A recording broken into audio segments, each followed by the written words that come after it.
Amen. Thank you, Minister Darlene. Amen.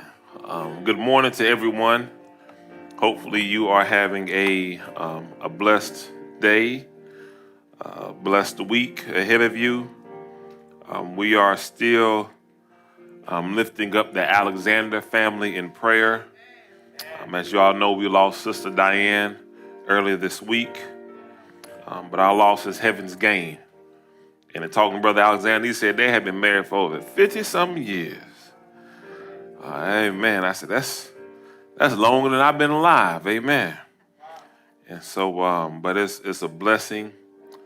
And for those of you who don't know, we are going to continue from last week. But before I get into my message, I want to let everybody know that we have Journey Church in here with us this morning. Pastor Mark and his family and his core group. As many of you all know, we are transitioning out of here. Amen.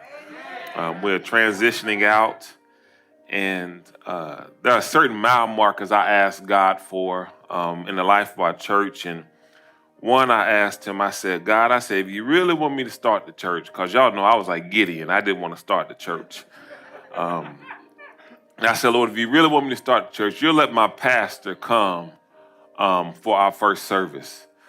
And so I just put the date on the calendar. I didn't even ask him to, because in my head, I was kind of hoping that he wouldn't. But somebody in his family got in a car accident that happened to be in Florida at the time they got in the accident. Didn't even live here. The family asked him to fly to Tampa to pray with the family member. And the weekend that he happened to fly into Tampa was the same weekend that we were having our first preview service. And I said, now, God, you know what you're doing. And here recently, when we were transitioning out, I said, God, I want us to bless someone the way that we've been blessed. This building has been a blessing to us. God has saved souls. He has changed lives. He has opened doors. And I said, Lord, it'd be a shame for us to leave and this just turn into a regular office building. So, Journey Church, you guys don't know how much of an answer to my prayer you guys are. Because we wanted to pass this on so that the Spirit of the Lord can continue to work in this place. And so we're grateful to have you here this morning. And also, if you are here, you know that we are still in our series, Walk in It. We are going to walk into everything that God has for us.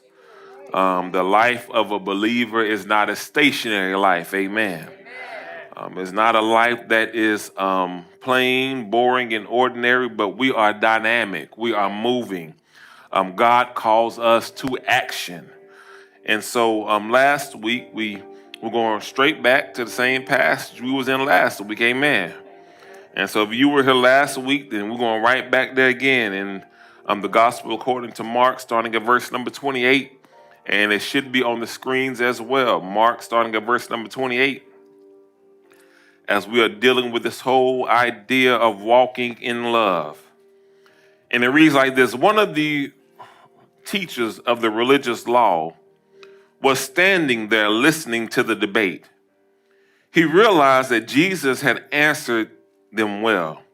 So he asked them, of all the commandments, which is the most important? Basically, what he was saying, if I'm going to mess up, Lord, just tell me what not to mess up. Jesus replied, the most important commandment is this. Listen, or hear, O Israel, the Lord, our God, is the one and only Lord.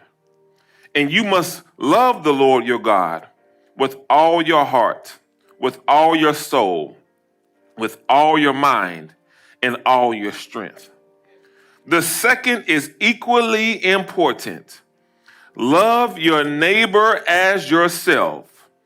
No other commandment is greater than these. The teacher of the religious law replied, well said, teacher. You have spoken the truth. by saying that there's only one God and no other. And I know it is important to love him with all my heart, all my understanding, all my strength, and to love my neighbor as myself. This is more important than to offer all the burnt offerings and sacrifices required in the law. Realizing how much the man understood, Jesus said to him, "You are not far from the kingdom." And after that, no one bothered Jesus with any more questions. Amen. You may be seated. In other words, Jesus shut it down.